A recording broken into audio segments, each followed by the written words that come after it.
चुनाव के नफा नुकसान के बीच हम सबको बिहार के नतीजों पर जश्न मनाना चाहिए। जश्न इसलिए नहीं कि बिहार में एनडीए की सरकार बन रही है और नीतीश कुमार मुख्यमंत्री बन रहे, बल्कि जश्न इसलिए कि नेताओं के दावों और बुद्धिजीवियों के एजेंडे को फेल करते हुए बिहार की जनता ने अपने विवेक से तय किया कि उसके लिए असल मुद्दा क्या है, असल एजेंडा क्या है।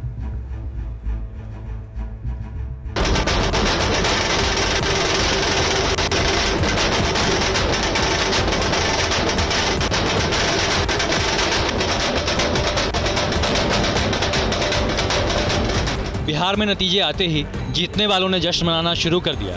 एनडीए समर्थकों ने जीत की दिवाली मनाई, पर यह जश्न किसी एक दल, एक गठबंधन की जीत नहीं, बल्कि बिहार के 12 करोड़ लोगों की जीत है। क्योंकि बिहार की जनता ने अपने विवेक से बिहार को बचाया। लोकतंत्र के सबसे बड़े पर्व में सही वक्त पर सही फैसला लिया।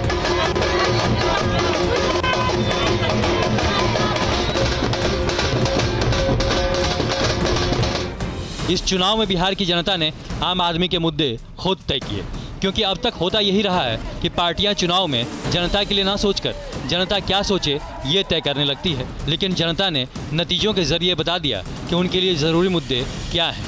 हम ये बात कह रहे हैं तो क्यों, इसे ज़रा समझिए।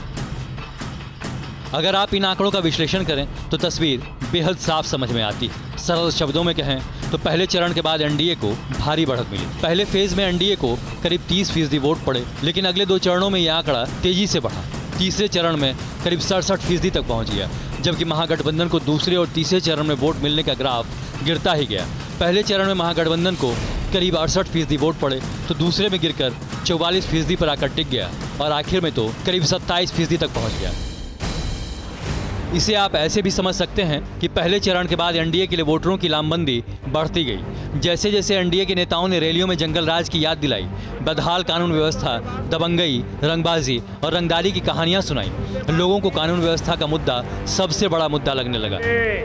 राउंड में जो मतदान हुआ है, मैं हर बिहार के नौजवान को बचपन में उनकी मां ने जो कहा था वो आज याद कराने के लिए आग्रह कर रहा हूं।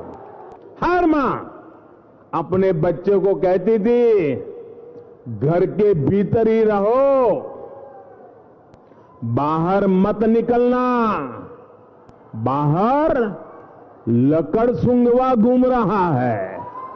उन्हें डर था अपहरण करने वालों से, किडनैपिंग करने वालों से। जाहिर है इसका असर भी दिखा। दूसरे तीसरे चरण में एनडीए के लिए वोटों की गोलबंदी बढ़ी और एनडीए के वोट शेयर भी बढ़े।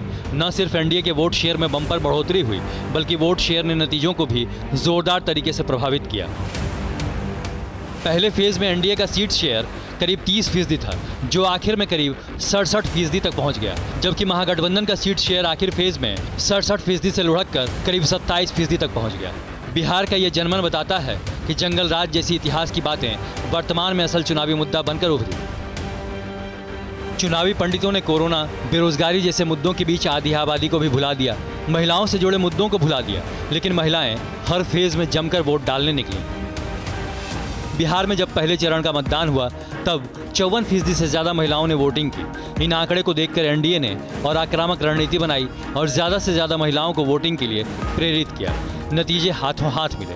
दूसरे चरण के मतदान में 58% से ज्यादा और तीसरे में करीब 66% महिलाएं वोट करने के लिए निकली। महिलाओं से पीएम मोदी ने भी सीधा संवाद किया।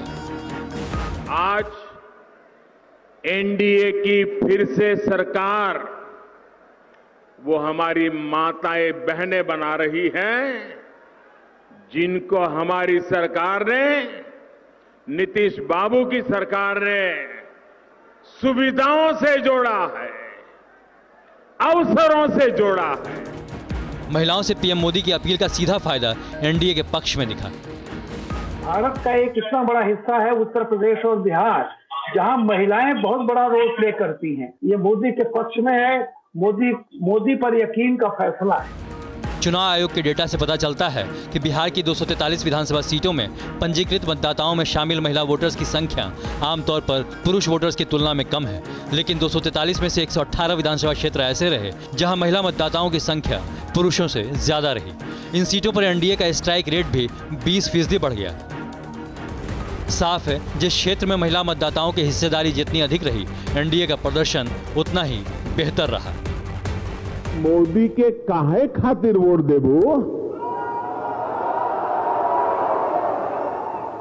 का करले हवन तोहरा खातिर? आखिर मोदी को वोट क्यों दे?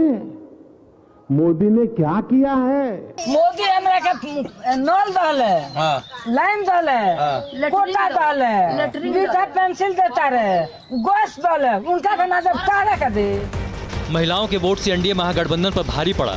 आधी आबादी की जीत का डंका एनडीए की जीत से जुड़ गया।